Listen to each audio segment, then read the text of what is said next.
तो analytical reasoning में सबसे पहले लेटेस्ट क्वेश्चन ही देख लेते हैं। Statement based on questions, statement based question जो होंगे स्टेनो में जो पूछे गए हैं वो सवाल लाया हूं मैं। स्टेनो के भी हैं, फेज 13 के भी हैं, वो भी सवाल हैं। ठीक है, वो सारे सवाल करवा रहा हूं। ठीक, चलो अब इस क्वेश्चन में करना क्या है, कैसे करना है। अब स्टेटमेंट कंक्लूजन आपने अक्सर ऐसा देखा होगा कि एक कथन दे दिया है ना, एक आपको कथन दे दिया और फिर निष्कर्ष दे दिए। ठीक है, लेकिन इस क्वेश्चन में पढ़ने के बाद पता चला कि ये कंक्लूजन का क्वेश्चन है। जब लास्ट तक पढ़ा तो पढ़ना बहुत जरूरी है, स्पीड में पढ़ने की आदत डालो, स्पीड में पढ़ना। पहला देखते हैं पहले में क्या बोल रहा है। पहले में बोल रहा है वो कि all metal are good conductor of electricity, copper is a metal.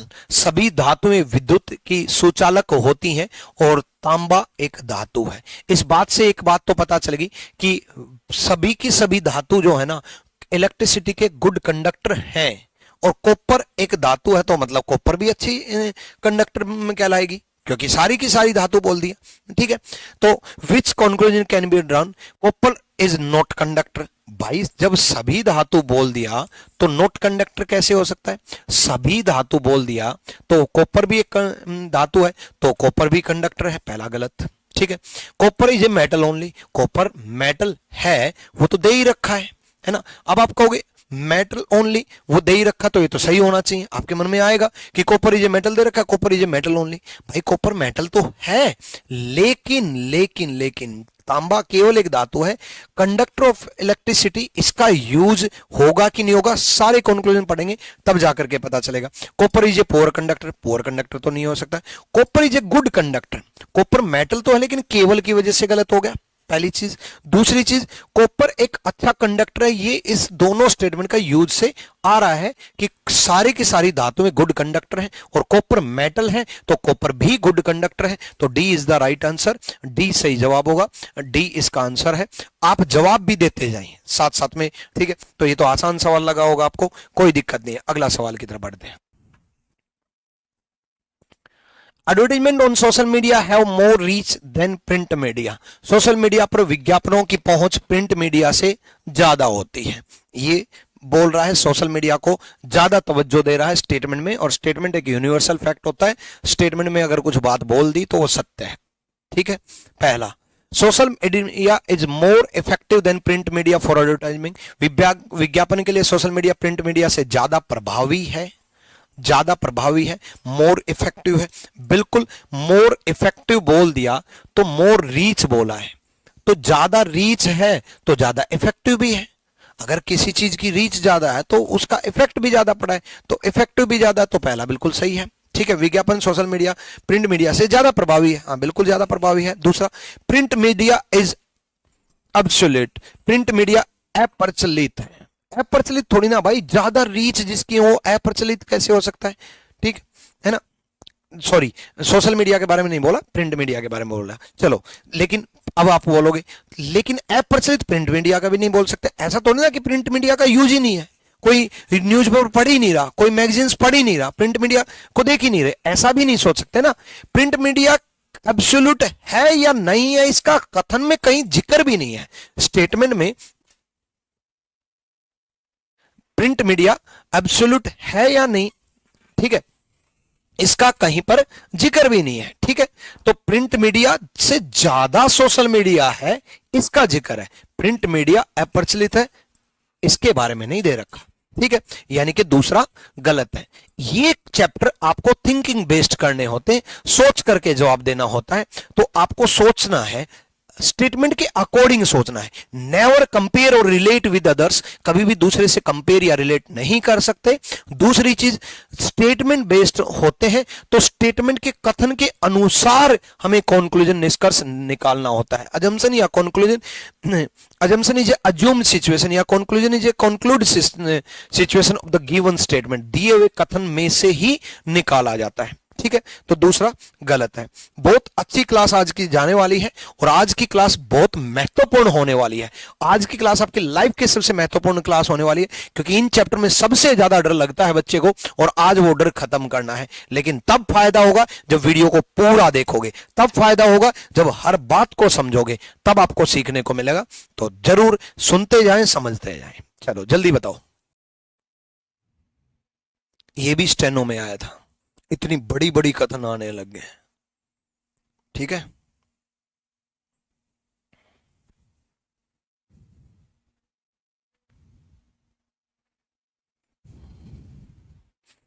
Responsible action बोला है, जिम्मेदार कदम उठाना है, यानी कि कोर्स ऑफ एक्शन का है।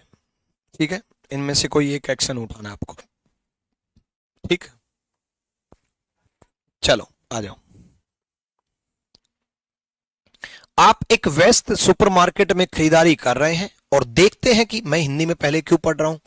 एक्चुअल में इन टाइप के चैप्टर्स जो हैं वो हिंदी में ज्यादा आसान होते हैं। अगर आप नॉर्थ इंडिया से या साउथ से नहीं बिलोंग करते हैं, अगर आप वहां से बिलोंग करते हो और अगर आपको हिंदी आती है, समझ में आता है से हिंदी में, तो आप हिंदी में पढ़ें और हिंदी में ही सोचें, क्योंकि थिंकिंग पावर आप बचपन से हिंदी यूज करते आए हो तो हिंदी ज्यादा आसान है। इंग्लिश में सोच नहीं पाओगे, चाहे भले ही कितनी इंग्लिश स्ट्रांग हो। इंग्लिश उसके लिए है इन चैप्टर में, खास करके जो हिंदी पढ़ना ही नहीं जानता, हिंदी समझना ही नहीं जानता, हिंदी बोलना ही नहीं जानता, जो इंग्लिश में ही है प्योर, तो उसके लिए इंग्लिश में है। अदरवाइज हिंदी में ज्यादा आसान पड़ेगा।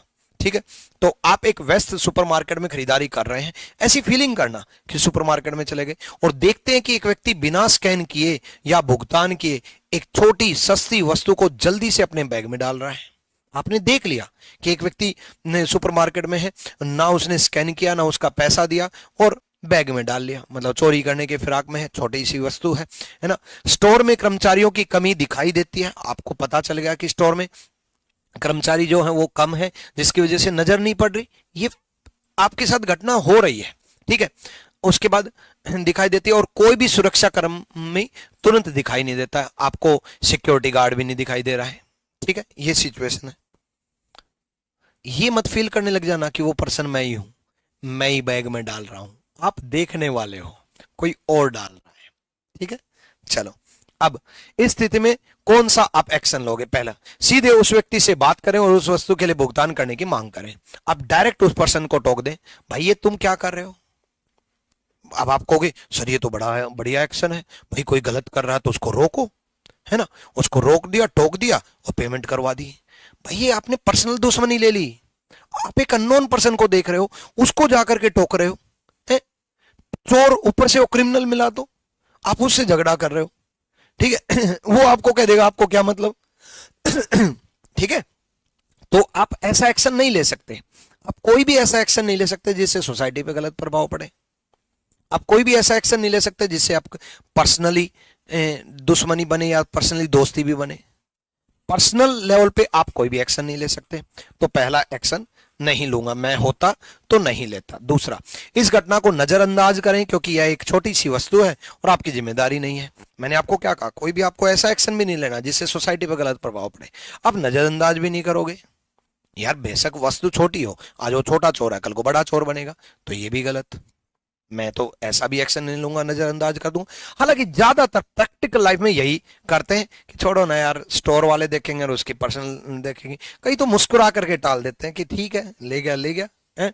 दूसरा, सबूत के तौर पर उस व्यक्ति की तस्वीर या वीडियो लें, फिर उसे सोशल मीडिया पर पोस्ट करें। अब ये जो है सबूत के तौर पर उस व्यक्ति की तस्वीर लें और वीडियो लें, यहां तक ये कुछ हद तक ठीक लग रहा है कि भाई प्रूव भी तो करोगे, है ना। लेकिन सीसीटीवी भी तो होती है सुपरमार्केट में। चलो आपने सबूत के तौर पे वीडियो बना भी लिया, आजकल सोशल मीडिया का जमाना है, लेकिन उसे सोशल मीडिया पर पोस्ट करने का मतलब है उस पर्सन की पर्सनल आइडेंटिटी आपने खराब कर दी, उस पर्सन को वायरल कर दिया। वायरल भी गलत इंटेंशन में कर दिया, लेकिन आजकल यही एक्शन चल रहा है, इसलिए कईयों को सी सही लगेगा। जेनजी जो है यानी कि नई जो जनरेशन है खास करके, वो इसको सही मानेगा। नेक्स्ट पढ़ लेते हैं। सारे पढ़े बगैर आप कोई भी ठीक नहीं करोगे। वरना ऐसा लगेगा हर घटना सही है, हर एक्शन अपने आप में सही लगेगा, क्योंकि लगभग लगभग ऐसे ही एक्शन दिए जाते हैं जो आपको सारे ही सही लगे। ठीक है, नेक्स्ट, चुपचाप किसी स्टोर कर्मचारी या प्रबंधक को ढूंढे और उन्हें चुपचाप अपनी देखी हुई बात बताएं। अब देखो, एक दो तो गलत हो चुके हैं, पहले में पर्सनल दुश्मनी ले ली, दूसरे में कि इग्नोर कर दिया, यानी कि आप एक सोशल रिस्पॉन्सिबल पर्सन नहीं हो। ठीक है, दो बच गए। सबूत के तौर पे यहां तक तो ठीक था, लेकिन सोशल मीडिया पर पोस्ट करें ये ज्यादा सही है, या किसी कर्मचारी को बता दिया भाई अल्टीमेटली स्टोर की वस्तु चुराई गई है तो स्टोर वालों का नुकसान नहीं होने देना है, तो चुपचाप बता दें, बल्कि उसको ये भी बता दें मेरा नाम ना लेना, आप पकड़ो भाई, बता दिया स्टोर वाले को, अब आपकी जिम्मेदारी है उस पर्सन को पकड़ना। तो सबसे बढ़िया एक्शन डी होगा कि चुपचाप आपने किसी स्टोर कर्मचारी या प्रबंधक को, मैनेजर को बता दिया और उस व्यक्ति के बारे में बता दिया कि उसने आपने क्या क्या देखा, उस व्यक्ति के बारे में सारी जानकारी दे दी। अब उसके बाद एक्शन स्टोर लेगा, स्टोर जाने वो पर्सन जाने, स्टोर इग्नोर कर देगा तो काम खत्म, आपने अपना सोशल रिस्पॉन्सिबल अपना लिया। ठीक है, आपकी जिम्मेदारी जो थी वो आपने पूरी की, कि भी आपकी जिम्मेदारी इतनी तो है कि स्टोर को बता दिया। ठीक है, तो डी ज्यादा अप्रोप्रिएट एक्शन है, D is the right answer. चलो अगला पढ़ो।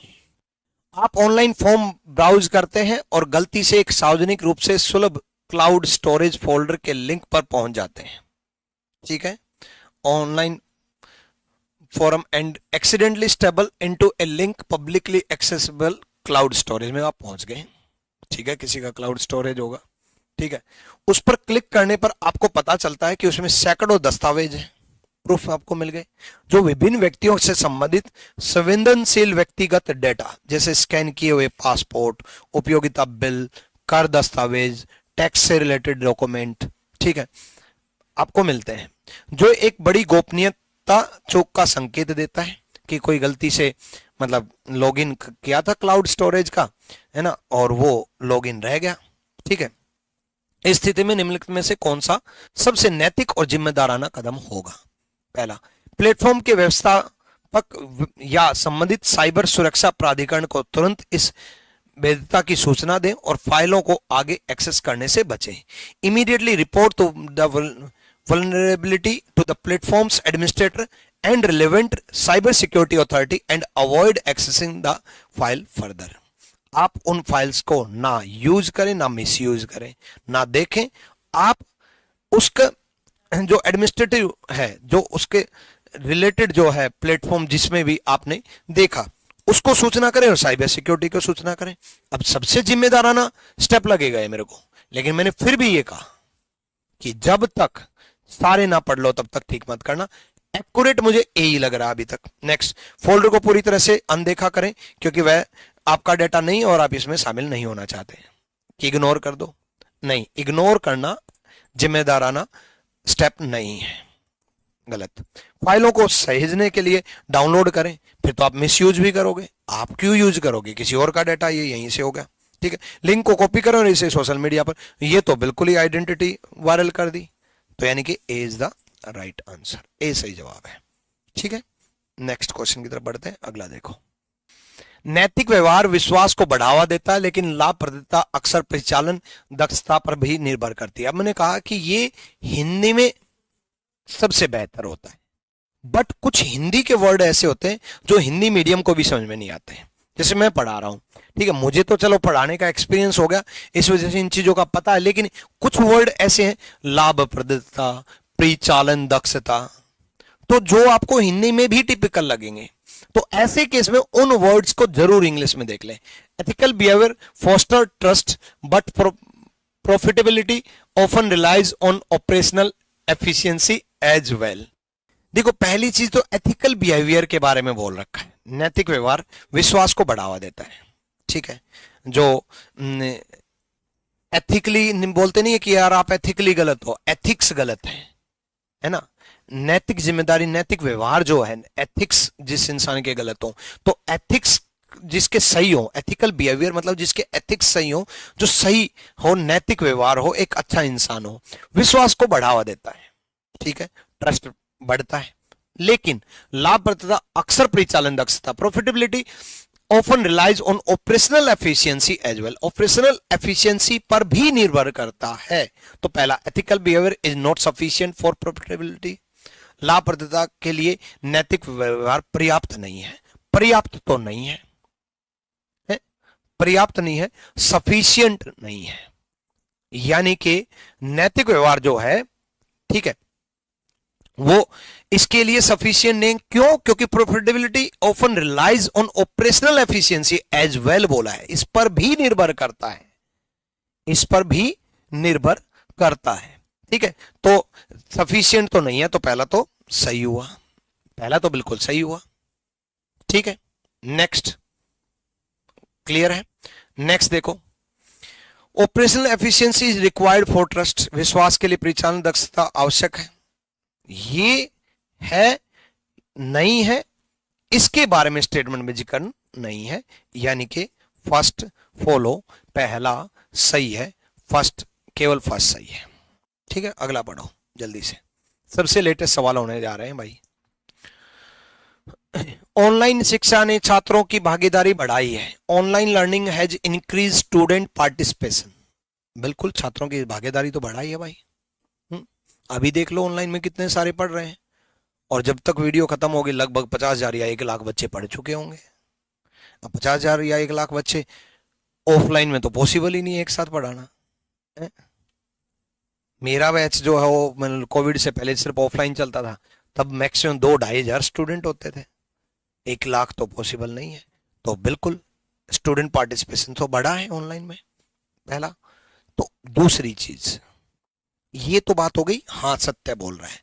अगर मान लो गलत भी बोल दे स्टेटमेंट में तो वो भी मान्य होगा, इज नोट बोल देता तो वो भी मानते।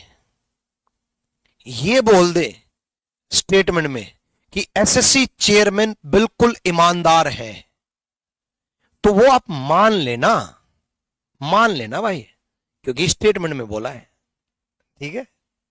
हालांकि आपको पता है कितने ईमानदार है, क्या हालत कर रखी है आप लोगों के लिए, भगवान से दुआ है सीजल में वो हालत ना हो, लेकिन statement is a universal fact, ठीक है, पहला। अब देखो क्या सही होगा क्या गलत होगा।